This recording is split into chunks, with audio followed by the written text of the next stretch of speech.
Moscú es una ciudad donde la historia y el misterio se entrelazan, desde las imponentes torres del Kremlin hasta los enigmáticos túneles del metro. En este video, trataré de entrar a la capital rusa, pese a muchos inconvenientes, para mostrarte sus lugares icónicos y explicarte cómo es vivir allí. Antes de continuar, déjame ponerte en contexto. Mi nombre es Frank y dejé mi país natal con la convicción de vivir únicamente de la filmografía y mi emprendimiento online. Cuando en el 2020 mi visa turca fue negada y en pleno caos por el cierre de las fronteras, tomé la decisión de ir a Rusia con el objetivo de reactivar mi entrada a la zona Schengen. Lo que no sabía era que Rusia me esperaba con muchos retos físicos y emocionales. Entonces, sé bienvenido al primero de 10 capítulos llenos de lugares fantásticos y con muchas experiencias que de seguro te nutrirán tanto como a mí.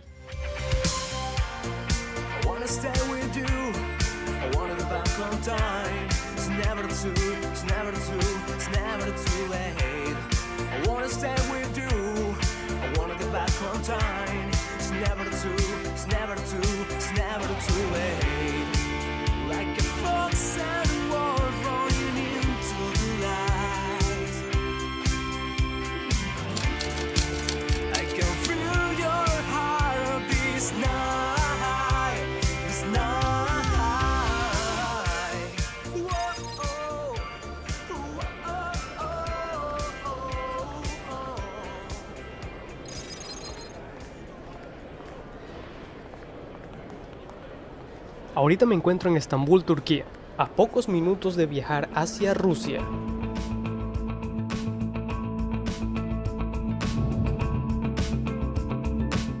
El plan es conocer más sobre su cultura y llegar hasta el Círculo Polar Ártico. Pero el problema es que actualmente Rusia tiene ciertas prohibiciones con la entrada de extranjeros al país. Todo esto debido a que las fronteras siguen cerradas por los temas referentes al COVID-19. Ahora bien, en este viaje no estoy solo. Yara Mirek, de nacionalidad rusa, me acompaña y además me ayudará con el idioma.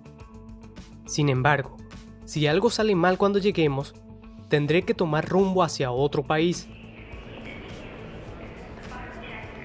Ha llegado el momento de tomar nuestro vuelo.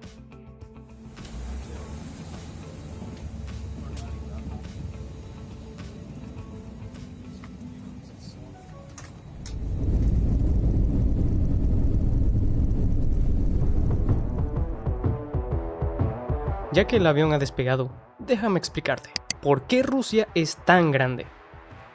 Con una superficie de 17.1 millones de kilómetros cuadrados, en este territorio caben por ejemplo 47 Alemanias o 56 Italias. Las causas de estas enormes dimensiones se deben a su historia.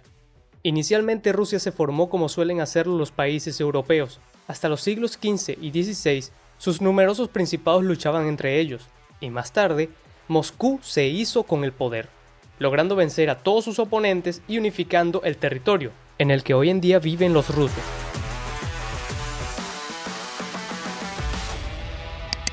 ¿Cómo Rusia conquistó Siberia?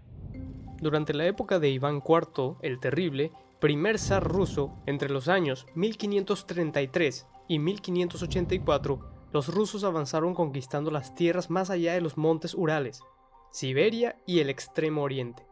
En la actualidad, los territorios de la parte asiática de Rusia comprenden el 77% de su territorio, por lo que fue precisamente la conquista de Siberia lo que convirtió a Rusia en el país con mayor territorio de la Tierra.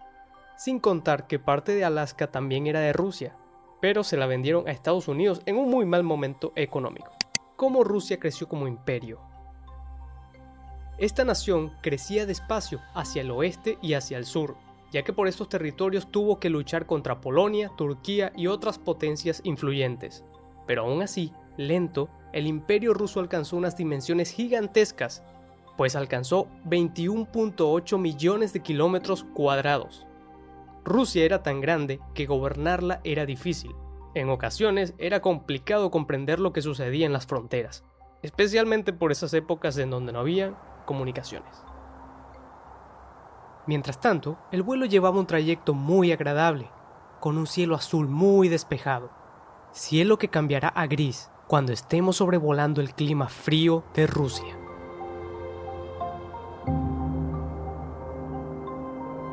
¿Cuánta población tiene Rusia? Siendo un territorio tan grande, podríamos creer que su población también lo es, pero no. A pesar de las enormes dimensiones de Rusia, no es el país más poblado. Apenas supera por 10 millones de personas a Japón, y Japón tiene un territorio 45 veces menor. Además, debemos mencionar que parte considerable de Siberia son territorios no poblados, con un clima extremo, en los que sigue siendo muy difícil vivir. ¿Qué tipo de ropa se puede usar en Rusia?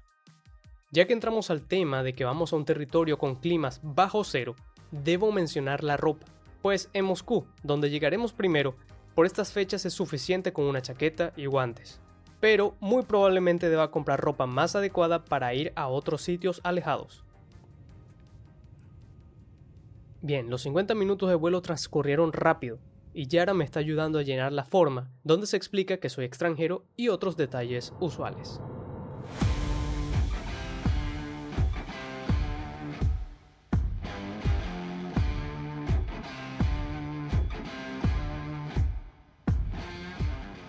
Pero en el aeropuerto de Moscú, las cosas se me complican.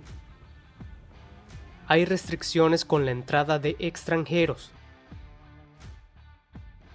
Entonces, los trabajadores del aeropuerto nos hacen tomar asiento, mientras ellos evalúan mi situación.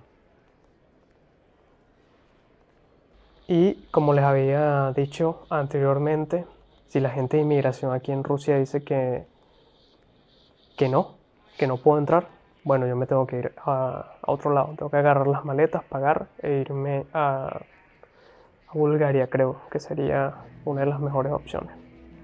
Y sí, en este punto estoy asustado, y la principal duda es, ¿me dejarán entrar a Rusia? ¿O tendremos que separarnos para yo irme a otro país que sí tenga las fronteras abiertas?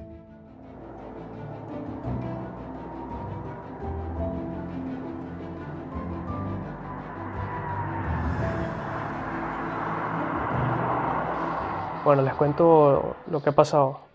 Ellos están revisando todo y nos hicieron una entrevista por separado. A Yara la tienen ahorita haciéndole la entrevista. A mí ya me hicieron la entrevista y es preguntándonos, bueno, qué venimos a hacer, por qué, para qué. Actualmente no se puede entrar, los extranjeros no podemos entrar a menos que vengamos a hacernos algún tipo de chequeo médico, por ejemplo. Y yo vengo a eso. Ayer, antes de comprar los tickets, llamamos a la clínica y ellos me dieron la carta para entrar, una carta de invitación donde se explica qué es lo que me voy a hacer, los exámenes, etc. Entonces, bueno, ellos están corroborando todo y bueno, le están preguntando cosas a Yara.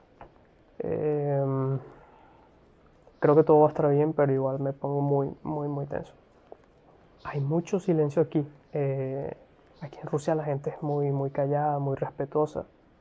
No hay mucha gente de todos modos en el aeropuerto. Y vi como a una pareja les dijeron, lo sentimos, no pueden entrar, se tienen que ir. Entonces están buscando, ¿cómo se diría? Las maletas, no sé, irse. Eso es otro problema, buscar las maletas es en otra sección. Si yo me tengo que ir, no sabría cómo voy a hacer eso. Siento que ya se está tardando mucho. Bueno, ya tenemos noticias y lamentablemente... No, estoy bromeando, todo salió bien. La gente de inmigración aquí fueron muy atentos, muy buenos. Llamaron a la clínica, ya se corroboró todo. Ya está terminando de arreglar algunas cosas y después vamos a irnos a sellar mi pasaporte, recoger las maletas. Estoy muy contento, muchas gracias a Dios y a mi familia que ha estado pendiente. Y bueno, voy ahorita a escribirle a mi mamá y a mi papá. Así que vamos a continuar esta aventura.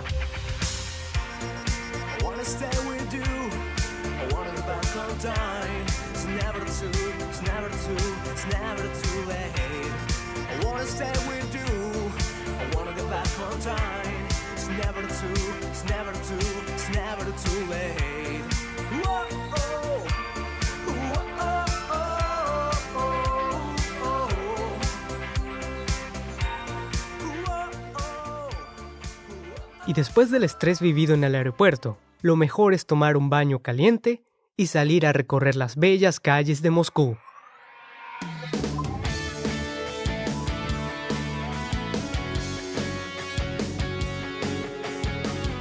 En la primera parte de este capítulo, les hablaba de cuán gigante es el territorio ruso.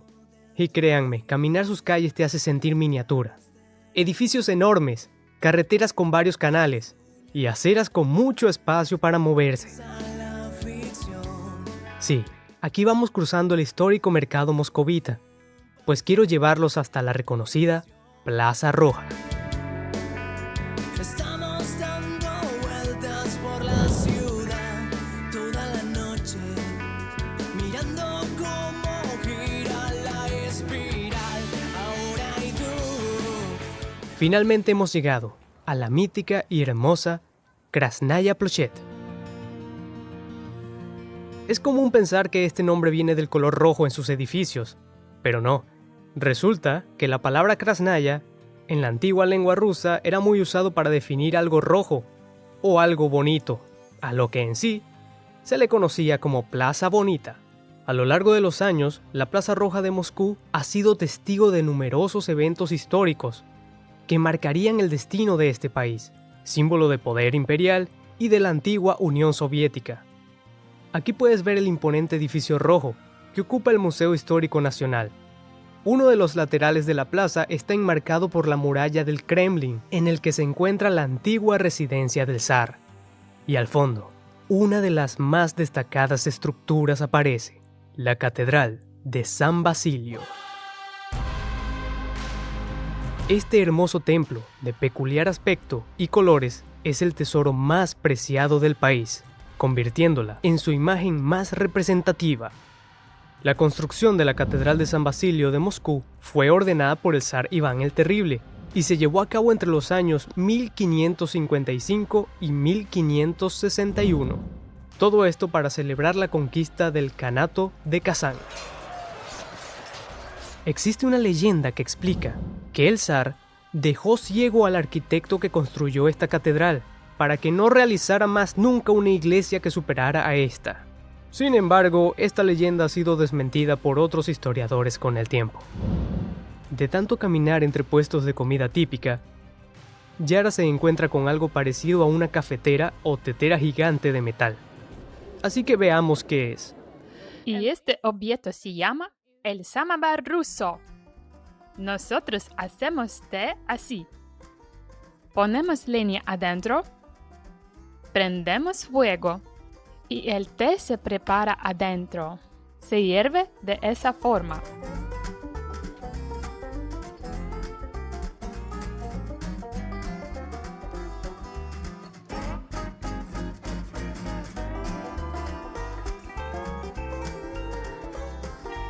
Vale, dame 2 té negros. Con limón. ¿Y ya pones gelatina adentro?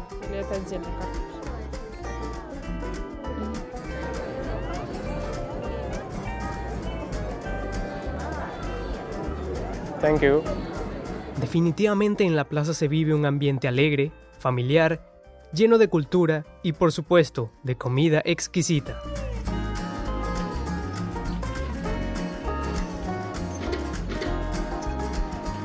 Observen bien la habilidad de este joven para preparar nuestra carne.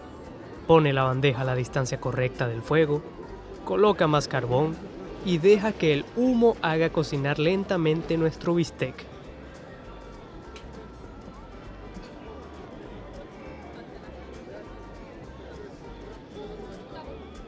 Vamos a probar esta comida. Está buenísima. Antes de irnos de la Plaza Roja, quiero comentarles más datos importantes. El mausoleo a Lenin. Aquí todavía se conserva el cuerpo embalsamado del fundador de la Unión Soviética. Hubo una gran polémica cuando el régimen soviético decidió embalsamar a Lenin. Una parte de la dirección se mostró indignada con esta idea.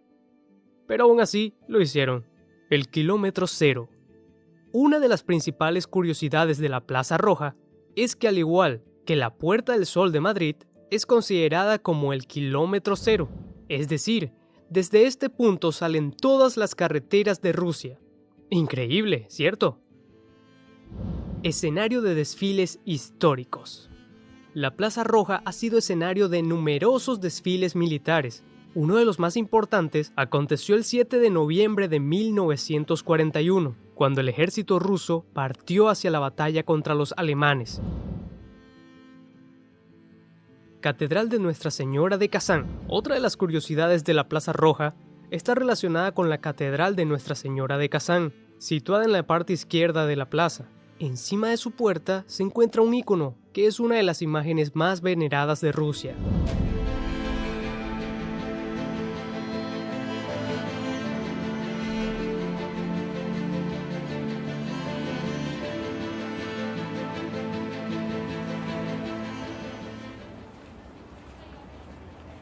Wow, aunque ya son las 12 de la noche, el ambiente crece en el centro de Moscú, pero nosotros ya queremos ir a descansar. Mientras caminábamos, notamos que una corriente de aire frío se acercaba, y eso podía significar una cosa. Exacto, una nevada significativa se aproxima. Eso quiere decir que mañana habrá que abrigarse un poco más.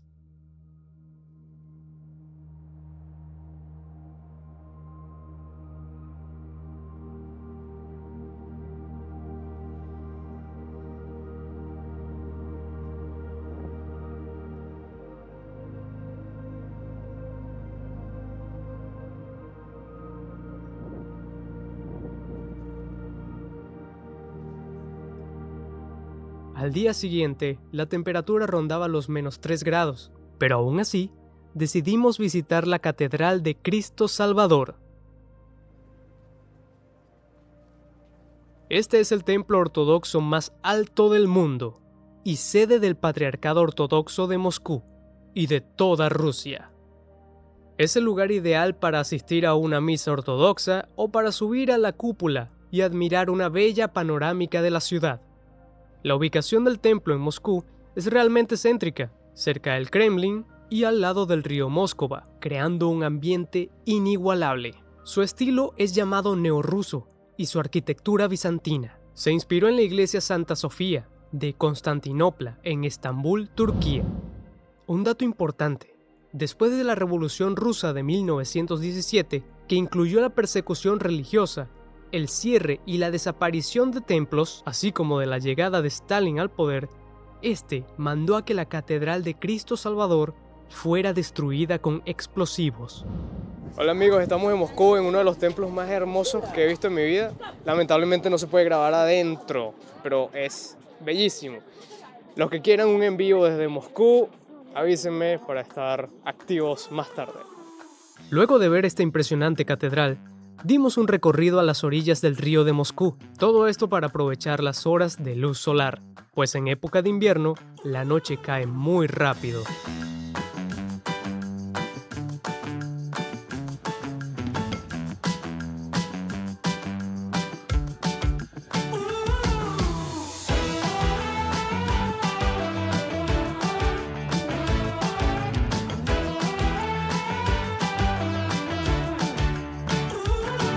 Ups, se los dije, ya cayó la noche.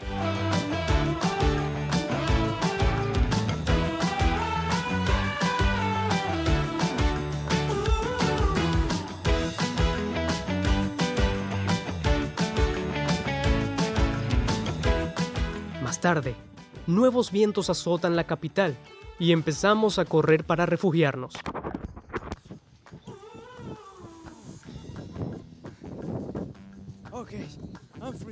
Las temperaturas descienden unos cuantos grados y Yara decide usar orejeras para protegerse mejor.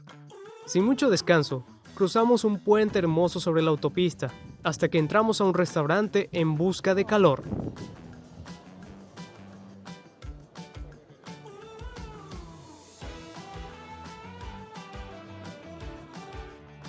Es -4 grados afuera y hace un viento súper frío. Solo podemos salvarnos con un té caliente, muy caliente. Y mis manos están calientitas ahora.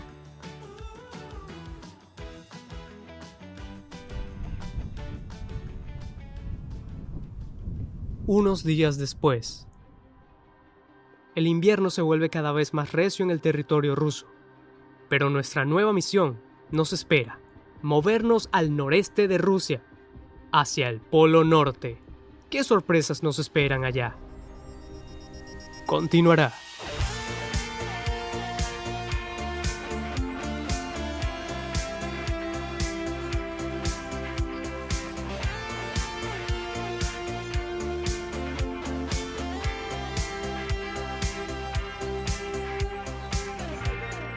Walking in the streets, arriving in a bar, talking about our life. Touch me with your cold hands, now I can understand. This feeling